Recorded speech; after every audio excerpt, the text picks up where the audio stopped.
As I commit this narrative to the parchment before me, it is with a heavy heart and a fevered mind that I attempt to convey the harrowing events that transpired within the desolate walls of the House of Usher.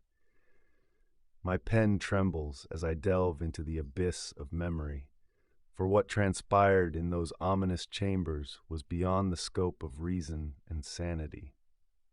The tale begins, as all tales of woe do, with the arrival of an old companion from the days of my youth.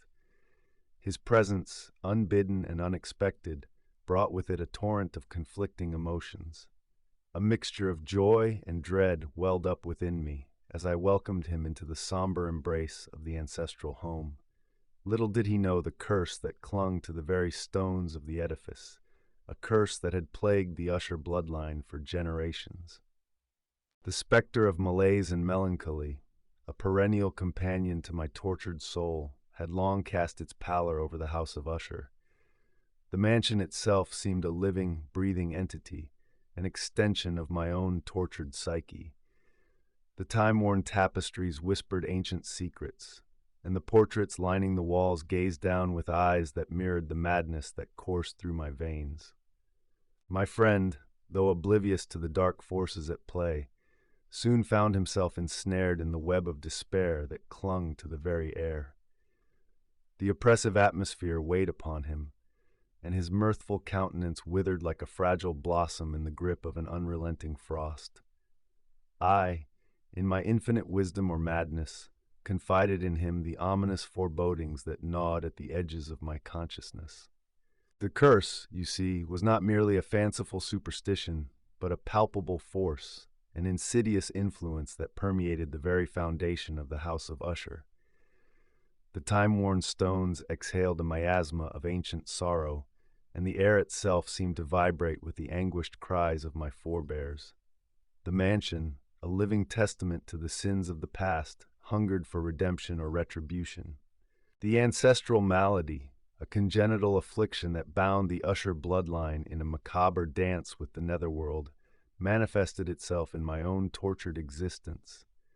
My senses, finely attuned to the supernatural currents that pulsed through the mansion, betrayed me at every turn. The distant echoes of unseen footsteps reverberated in my fevered mind, and ghostly whispers taunted me in the dead of night. The very architecture of the House of Usher conspired against me. Its labyrinthine corridors led to chambers shrouded in perpetual twilight, where the boundaries between the material and the ethereal blurred into a nightmarish tableau. The spectral inhabitants of these unhallowed halls, the shades of my ancestors, danced a ghoulish ballet in the flickering candlelight, their faces contorted in eternal agony. As the days wore on, my friend, though steadfast in his loyalty, became a witness to the unraveling of my sanity. The music that emanated from the recesses of my tortured soul found expression in the haunting melodies that echoed through the halls. The strings of the decaying harpsichord vibrated with a mournful lament, and the very walls seemed to resonate with the dissonant chords of my descent into madness. The confines of the mansion became a prison, and my friend, a hapless captive, bore witness to the crescendo of horror that awaited us both. The cataclysmic forces that had slumbered beneath the surface were roused from their dormant state, and the very fabric of reality began to warp and fracture. The boundaries between the living and the dead, the tangible and the spectral, dissolved like mist before the dawn. The climactic night, shrouded in a pall of otherworldly gloom, saw the House of Usher convulsing in the throes of a supernatural paroxysm. The very earth beneath quivered in response to the malevolent forces that stirred in the depths below. The air crackled with an unnatural energy, and the tempest that raged outside mirrored the tempest within my tortured soul. In the dim glow of flickering candlelight, my friend and I stood on the precipice of oblivion, our fates entwined with the accursed legacy of the Usher bloodline. The very walls of the mansion seemed to exhale a final, mournful breath as the forces that bound it to the spectral realm surged forth in a cataclysmic release. The maelstrom of madness enveloped us, and reality itself unraveled like a frayed tapestry.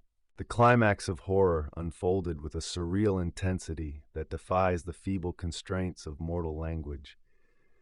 The very stones of the house of Usher seemed to bleed with the sins of the past, and the spectral shades of my ancestors emerged from the shadows, their anguished cries reverberating through the tortured corridors. As the edifice crumbled around us, I, in my delirium, beheld the ghastly visage of Madeline, my twin sister, risen from the cold embrace of the family crypt. Her eyes, hollow and accusing, bore into my very soul as she emerged from the sepulchre, a spectral embodiment of the curse that had plagued the Usher lineage. The house, now a crumbling mausoleum, succumbed to the inexorable forces that sought retribution for the sins of generations past. The spectral manifestations, no longer confined to the shadows, materialized in a ghastly procession that danced upon the ruins of the once proud mansion. The very fabric of reality seemed to warp and contort as the boundaries between the living and the dead dissolved into a nightmarish tableau. In the waning moments of the House of Usher, as the final echoes of its demise reverberated through the desolate landscape, I stood alone amidst the ruins. The remnants of the cursed estate cradled the secrets of centuries, and the howling winds carried away the vestiges of my sanity. The legacy of the Usher bloodline, now reduced to ash and spectral echoes, vanished into the abyss from whence it had arisen. My friend, a witness to the cataclysmic unraveling of the House of Usher, bore the weight of the horror that defied comprehension.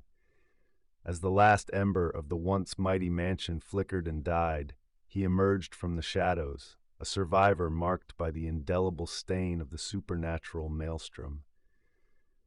The tale, now etched in the annals of the macabre, serves as a testament to the insidious influence that lurks within the ancestral halls, a malevolent force that hungers for the souls of the living. As I pen these final words, I am but a wraith, a lingering specter in the spectral tapestry of the House of Usher. The events that transpired within its walls defy the rational confines of mortal understanding, and the truth, shrouded in the veils of madness, eludes the grasp of those who seek to unravel its enigma. The House of Usher, now a spectral ruin, stands as a haunting monument to the fragility of sanity and the inescapable grip of the supernatural forces that lie dormant in the recesses of the human soul.